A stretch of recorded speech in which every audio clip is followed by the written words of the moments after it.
sijui. Bwana kumbe wafungulie mafaili. Yaani Musa Hassan Mgosi anakuja katika ligi ya wanawake. Mkufunzi wake mwalimu wake ni Mourinho. Edina Mourinho ni master wa timu za wanawake. Wachezaji wote wa jinsia ya kike. Hiyo ndio ukweli. Mourinho ndo ametengeneza hizi timu za wanawake, Twiga Stars na kadhalika. Shime anakuja kutengeneza kusimenti tu, lakini kazi aliyofanya Edina Mourinho leo amethibitisha Mourinho kwa yeye ni bora kuliko kocha wote. Lakini jambo la pili, Simba kama angekuwa na akili timamu, unajua muda mwingine atakiwa uwe na akili timamu. Tarehe 8, tarehe 18, tarehe 28 Simba Queens sio ya vijana, sio wanaume, hawajawahi kupata matokeo mbele ya Yanga. Tarehe 8, tarehe 18, tarehe 28 hawakuwahi. Yaani kitu cha 28 hawakuwahi kupata matokeo. Ndio maana tarehe 8 wakakimbia Benjamin Mkapa. Na leo ungetakiwa akimbie. Sasa leo wamekuja basi kuwafungia chumbani. Hamjawazuia. Yaani kitu kimoja. Yaani hii ni akili tu ya kawaida ambao nafahamu kwenye dabi. Kwa tarehe 8 maana yake sio tarehe ya bahati na uwezo wako. Yaani kwa akili yake ndio unatakiwa ukimbie kama tarehe 8. Leo 18 wamekuja geto. Wamewasakazia watu wote. Pharmacy ala ni Mourinho hatari. Kuna ule alipiga pasi anaitwa nani? Hadebis. Amepiga pasi ambayo Xavi kuna ubora wake hajawahi kupiga. Wala Iniesta.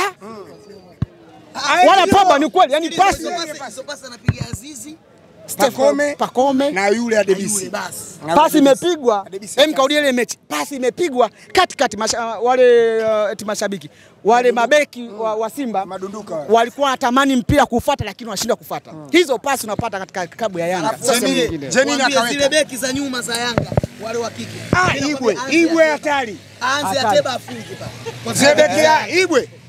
Hata Lionel Ateba. Imekuwa matumaini ya ubingwa kwenu. Of course kitu kimoja. Hii ni starter ya ubingwa kweli kwa sababu msimu huu Yanga Princess ndio timu bora kuliko timu zote za wanawake. Yes, amekuwa bingwa ngao ya jamii.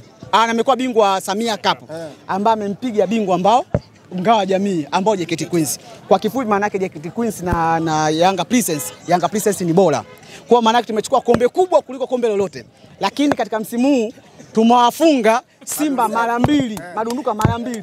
Tumapiga kwenye ngao ya jamii ambayo ndio ufunguzi wa ligi. Yaani ligi zote za wanawake ufunguzi Simba amepigwa tena katika ligi. Kwa tafsiri ya karaka timu bora kuliko timu yoyote maana yake ni Yanga Princess. Sasa huo bora umetengenezwa na Mourinho. Alafu leo umeona Arafat. Hii timu yoyote kikana na Arafat hajawahi kufeli. Ndio ilikuwa ni ahadi yake kwenye uchaguzi. Ametoa ahadi yake katika uchaguzi, amesema hii nitaifanya kuwa timu tishio duniani na Afrika. Leo ligi kuu Tanzania bara ya wanawake wote wanaiogopa Yanga Princess. Kwa maana yake Arafat anatembea vitu. Wachezaji wetu walifungiwa vibali. Mchezo leo ikiwa nyuma kwa pointi 10 dhidi ya Simba. Raundi ya kwanza tumesisi vibali, wachezaji wetu walizuiliwa kucheza. Raundi ya kwanza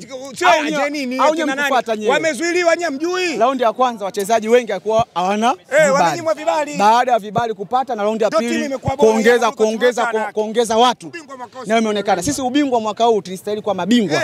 Ndio maana katika mashindano makubwa ambao wamechukua tafuta timu 4 bora ambao utasema JKT Queens ni bora, Simba Queens nao ni bora, si ndio? Yanga ni bora. Tumeenda kuchukua yaani kipimo cha ligi kuu ya wanawake ni kombe la Samia Cup ambao timu 4 bora Yanga amekuwa bingwa. Siku mwema.